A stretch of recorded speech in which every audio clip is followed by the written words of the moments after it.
Eh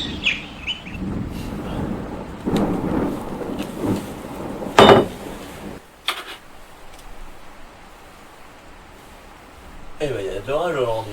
Je me demande bien comment elle se forme la foudre. Oh bah tiens, c'est Fredo.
Tiens,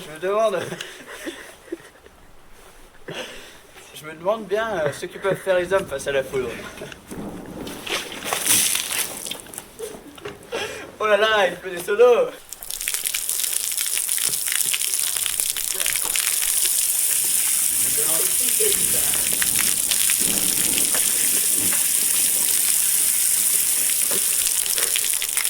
Salut Fredo. Salut mon ami. Alors tu te poses des questions, j'ai des réponses. Super. Allez, prends le panneau et monte derrière moi. Mais la sécurité avant tout.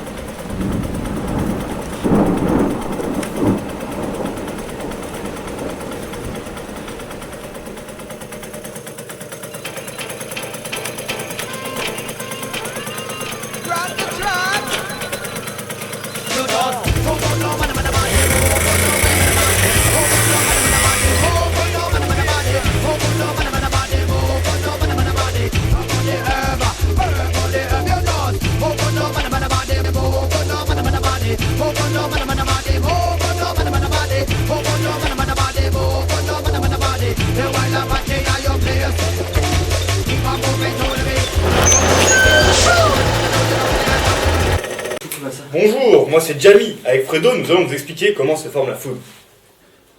En fait, c'est pas sorcier. Tout le monde sait que la foudre se forme lors de temps orageux. Il est donc à noter que les cumulonimbus se forment lorsqu'il existe de forts contrastes de température dans l'atmosphère. Dans le nuage, par le déplacement de l'air à cause des vents, il se crée des frottements entre les molécules d'eau, ce qui entraîne une différence de potentiel électrique à l'intérieur du nuage, comme on peut le voir sur la maquette. La partie inférieure du nuage est chargée négativement, tandis que la partie supérieure du nuage est chargée positivement. Le sol, lui, est chargé positivement, car les charges négatives du nuage appauvrissent les charges négatives du sol. Suite à ce phénomène, les charges négatives du nuage et les charges positives du sol s'attirent. Cependant, la couche d'air entre le nuage et le sol joue un rôle d'isolant. Mais lorsque l'attraction est trop forte, l'éclair se produit. Cet éclair suit un chemin en zigzag. Car l'air n'est pas homogène, c'est que le courant électrique de l'éclair prend le chemin le plus conducteur pour aller jusqu'au sol. Différents éclairs se produisent, jusqu'à ce que les charges dans le nuage se soient rétablies. Il est donc important de se protéger face à la foudre. En effet, les objets, les bâtiments et les hommes sont fragiles face à la foudre. Il est simple de protéger les objets. En effet, les parafoudres permettent d'éviter les surtensions éventuelles causées par les éclairs et donc de protéger les objets reliés au courant. Les bâtiments, qui représentent des points d'impact fréquents à cause de leur taille, peuvent eux aussi être protégés. En effet, grâce à des paratonnerres placés au sommet des bâtiments, comme les églises, peuvent éviter des dégradations dues aux éclairs.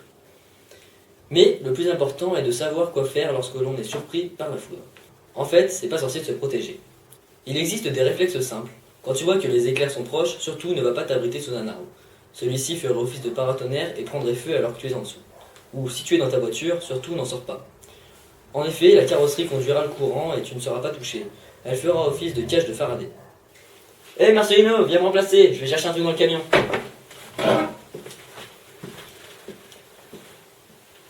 Salut Jamie. Salut Marcelino, ça va? Assis-toi. Alors, maintenant, nous allons parler de l'exploitation de la foudre. Alors, il faut savoir qu'un orage est composé d'en moyenne 100 éclairs. Un éclair a un courant de 30 000 ampères, ce qui correspond à une tension de 100 millions de volts. Mais cette énergie est phénoménale, et elle ne dure que pendant 25 microsecondes. La récupération de cette énergie pose aussi problème. Elle demanderait l'installation de milliers de paratonnerres, ce qui serait une pollution visuelle et un coût de production faramineux. De toute façon, on ne peut pas prédire où tombe la foudre. Enfin, le stockage de cette énergie n'est pas encore possible. Le problème étant dans la conductivité des matériaux qui transportent le courant. La résistivité de ces matériaux dissipe sous forme de chaleur toute l'énergie électrique. On appelle cela l'effet Joule. C'était C'est pas difficile. Sur France DPE, Avec, dans le rôle de Jamie, Hugo Chazot, dans le rôle de Marcelino, Pierre Bruno, en tant que caméraman, réalisateur, monteur, Julien Bello, et dans le rôle de Fredo, Mathieu Orsolini. Ah merci, maintenant je sais comment ça marche la foudre.